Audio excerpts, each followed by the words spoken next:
Pour les écoles de commerce, on est tous matrixés par le classement. Top 5, top 10, top 3, top 15. Mais le problème, c'est que personne t'explique ce que ça change concrètement. Est-ce qu'il y a une vraie différence de prestige entre ces écoles? Est-ce que tu rates ta vie si t'es pas dans une école du top 3? Est-ce que si t'es dans une école top 10, top 15, tu peux quand même réussir ta vie? La vérité, c'est qu'en fonction de l'école que t'intègres, tu vas avoir une trajectoire de carrière complètement différente. Et justement, dans cette vidéo, on va tout mettre à plat, ce que ces top veulent vraiment dire, qu'est-ce que ça change pour ton avenir et comment est-ce que tu peux faire le bon choix pour toi. Déjà, avant de parler de salaire, de débouchés de prestige, on va déjà expliquer dans quel game est-ce qu'on évolue. Vous le savez, on est matrixé par le prestige, par les classements. Et ce dont les gens se rendent pas forcément compte, c'est qu'en fait, tous ces classements, c'est un système qui est verrouillé depuis très longtemps. Depuis plus d'un siècle, en fait. On parle quand même d'un truc qui est plus vieux que ton arrière-grand-père. Ce qu'il faut savoir quand on parle de top 3, donc HEC, ESSEC, ESCP, qui sont aujourd'hui les 3 meilleures écoles de commerce françaises, c'est qu'en fait, elles ont une avance historique énorme. Elles existent depuis toujours à Paris, financées par les chambres de commerce. Pour l'ESCP, par exemple, elle a été créée au 19e siècle. Et donc, dès le départ, elles ont pu avoir les meilleurs profs, les meilleures entreprises, les meilleurs élèves. Et vous vous doutez bien que par rapport à toutes les autres écoles de commerce, vu qu'elles sont hyper anciennes, elles ont une avance incommensurable. C'est comme si t'arrivais sur un serveur Minecraft et que t'avais que des gens qui avaient 3000 heures de jeu avec des constructions de partout, genre irrattrapables. Aussi, ce qui fait que ces écoles se sont rapidement détachées du reste des autres, ça va être le système des prépas, du coup, qui est apparu. Et quand ce système a explosé en France, c'est devenu hyper populaire, elles ont pas juste donné des cours aux élèves, elles les ont aussi orientés vers certains établissements. C'est elles qui ont décidé dès le début où allaient aller les meilleurs élèves. Et comme depuis toujours, on envoie les meilleurs profils toujours aux mêmes endroits, et la hiérarchie, elle est devenue impossible à bouger. Et ce qui est vraiment venu mettre fin à tous les débats, ça va être la sortie du CIGEM en 2000. Il est venu presque complètement figer le classement, t'étais complètement impuissant, comme quand tu regardes le tirage des poules de la Coupe du Monde. Il y en a beaucoup qui pensent que c'est un classement, mais en fait, c'est un système, c'est un algorithme. En gros, comment ça marche? Quand tu fais prépa, t'es admis à plusieurs écoles, et donc forcément, tu vas devoir choisir si tu vas HEC, ESSEC, ESCP, EDEC, etc. Et en fait, le CIGEM va regarder parmi deux écoles qui choisit le plus l'une ou l'autre. Donc, par exemple, si t'es un élève qui est admis à HEC et ESSEC, ils vont regarder combien de pourcents vont à HEC et combien de pourcents vont à ESSEC. Et puis du coup, s'il y a 99 élèves qui vont à HEC et un qui va à l'ESSEC, quand ils sont admis aux deux,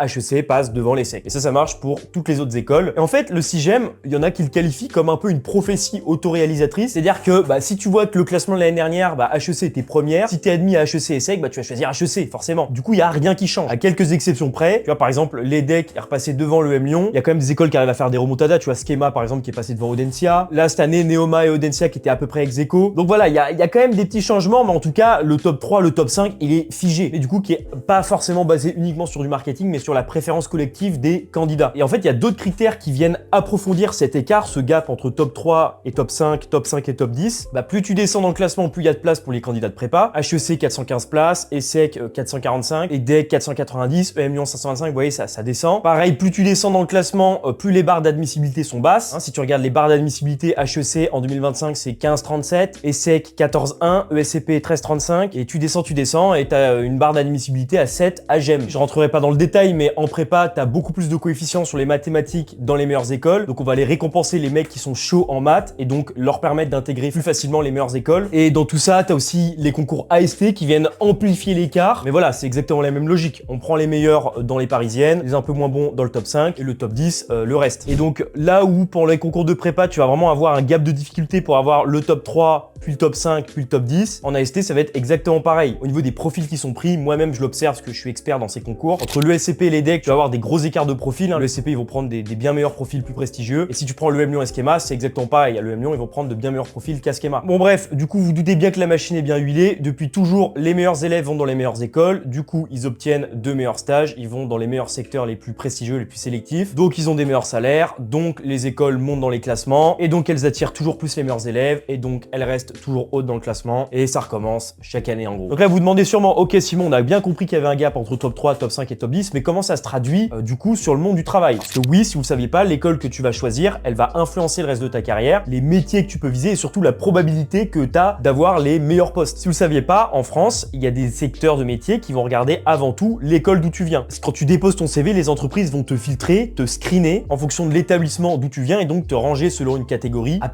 A, B, C. A+, tu vas voir, je sais pas moi, Polytechnique, HEC, Sciences Po. En C, tu vas voir, je sais pas moi, Neoma, Audencia, des écoles d'ingénieurs milieu de classement. Et ça, en quelque sorte, avec évidemment d'autres critères, ça va conditionner tes chances d'être pris en entretien et donc d'avoir le job. Quand tu regardes la finance, par exemple, qui est le secteur le plus élitiste, si tu prends, là j'avais pris des screens de Slingshot. Pour ceux qui savent pas, Slingshot, c'est un endroit où vous pouvez renseigner, voir les salaires des personnes qui travaillent dans tel ou tel secteur. Ils avaient fait du coup une étude sur quelle était la proportion des personnes qui travaillaient dans les meilleures banques en fonction de telle ou telle école. Et si tu regardes Goldman Sachs, Morgan Stanley, tu vois très rapidement qu'il y qu'il y a une majorité écrasante d'HEC, d'ESSEC, de SCP, l'EDEC et l'EM Lyon qui suivent de près, et déjà le top 10, donc Schema, Audencia, Grenoble, Neoma, Cage, etc., qui est beaucoup plus rare. Quand tu regardes McKinsey, Bain, BCG, donc les grands cabinets de conseil en stratégie, c'est exactement pareil. Même carrément, HEC, t'as l'impression ils les hypnotisent à la sortie de l'école, il y a quasiment que ça. McKinsey, c'est abusé. Forcément, c'est les secteurs les plus rémunérateurs, donc les gens qui font ces écoles, ils vont y aller, hein. On est des moutons, n'oubliez pas. Mais c'est vrai que si tu regardes d'autres secteurs, ton école, elle va pas forcément avoir énormément d'impact. Tu regardes le marketing, l'industrie, le retail, le supply chain, la data, RH, etc.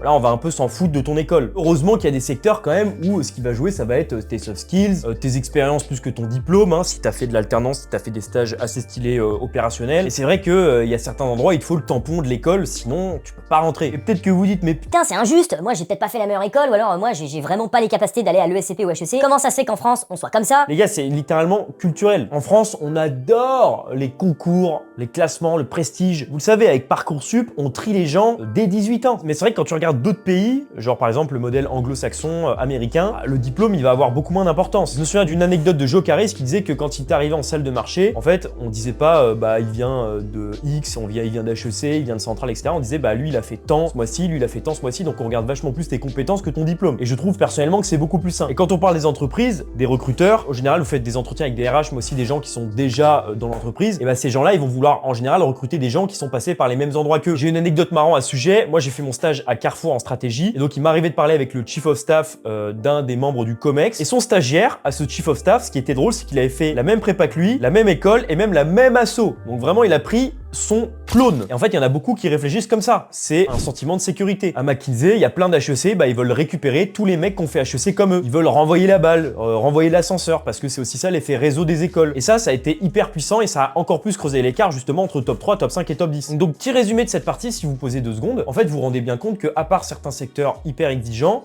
faire une école du top 3 et du top 5, c'est pas un énorme game changer. On va te dire que dans les écoles top 3, top 5, tu vas être entouré de personnes plus intelligentes, tu vas avoir un meilleur réseau, accès à plus de conférences avec des plus grosses entreprises, donc voilà, tu vas avoir plus de portes ouvertes. Mais honnêtement, si tu sors du conseil et de la finance, si t'as pas fait une école top 3, top 5, c'est pas grave. Et il y en a qui se matrixent alors qu'en fait, ils veulent être, je sais pas moi, chef de produit. On va surtout regarder tes stages, ton expérience plus que ton école. Avant de vous demander, ok, est-ce que je cube, est-ce que je veux absolument viser le SCP, demandez-vous si ça aura un vrai apport, un vrai impact sur votre carrière. Et justement, là, je parle beaucoup des parisiennes des écoles top 5, mais je parle beaucoup moins des écoles top 10, top 15. Parce que forcément, moi, j'en parle plus de ces meilleures écoles parce que ça fait rêver tout le monde. C'est un peu moins sexy d'aller à l'ICN. Mais concrètement, qu'est-ce qu'elles valent vraiment, ces écoles du top 10 et du top 15? Est-ce que ça vaut le coup d'y aller? En fait, ce qu'il faut se dire, c'est que au même titre que HEC, ESSEC, ESCP, les écoles comme Neoma, Cage, MBS, Schema, elles existent depuis des dizaines et des dizaines d'années. En fait, on sous-cote de ouf le réseau que ces écoles ont, la reconnaissance académique qu'elles ont auprès des entreprises. Moi, je parle aussi des autres écoles de commerce bidons que vous voyez sur TikTok, vous savez, les bachelors non reconnus par l'État. Mais en fait, les écoles du top 10 et du top 15, elles leur mettent une énorme vitesse. Mais voilà, la vérité sur les écoles top 15, top 20, même moi, en vrai, je les clash parce que c'est marrant, parce que, voilà, franchement, Rennes School of Business, ça fait pas rêver par rapport à l'EDEC, je suis d'accord. Mais si on est purement honnête, la vérité terrain, c'est que c'est des bonnes formations qui sont reconnues par l'État, où l'alternance est très accessible et qui sert à beaucoup d'étudiants, un réseau local solide, une bonne insertion, et encore une fois, 1000 fois mieux que les écoles privées, les bachelors éclatés dont on parle. Et ça sera largement suffisant pour beaucoup d'étudiants qui veulent avoir un métier solide plus tard. L'école, heureusement, ne fait pas tout en France. Et c'est pour ça que chaque année, il y a des profils qui arrivent à s'en sortir, qui arrivent à se différencier de la masse, alors qu'ils viennent d'écoles pas ouf dans le classement. Maintenant, moi, je veux pas être langue de bois. Je suis à l'EDEC, c'est une bonne école, et je l'ai choisi aussi pour son classement. Moi, je voulais pas faire de finance et de conseil. Vous auriez très bien pu me dire, ok, Simon, si t'as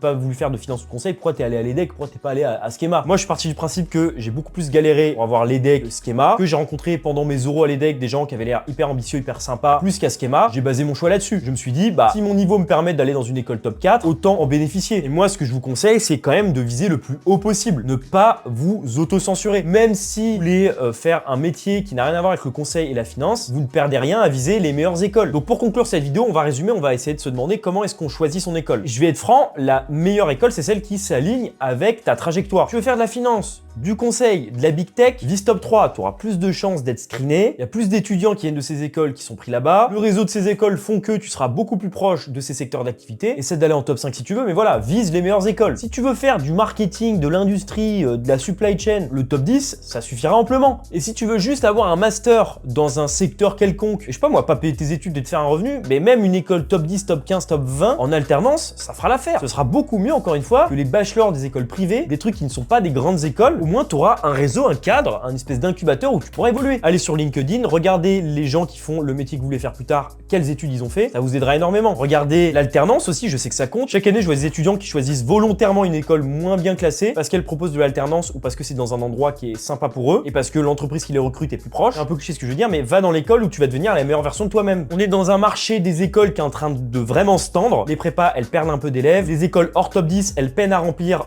leurs élèves en prépa et en AST. Les AST, justement, ça fait qu'exploser, ça augmente chaque année. Tout le monde vise top 5, top 10, donc ça crée un bouchon. Et top 20, ils doivent se battre pour survivre. Parce qu'au final, oui, l'école va énormément t'aider dans le secteur, dans la carrière que tu vas faire. Mais le plus important, retenez bien ça, c'est pas quelle école tu fais, c'est qu'est-ce que tu fais au sein de ton école. Comment tu vas te servir ton école pour maximiser ton potentiel. Si la vidéo vous a aidé, n'hésitez pas à vous abonner. Je fais plein de vidéos sur les concours ST, les écoles et l'orientation de manière générale. Je vous dis à très vite pour de prochaines vidéos. C'était Simon ST.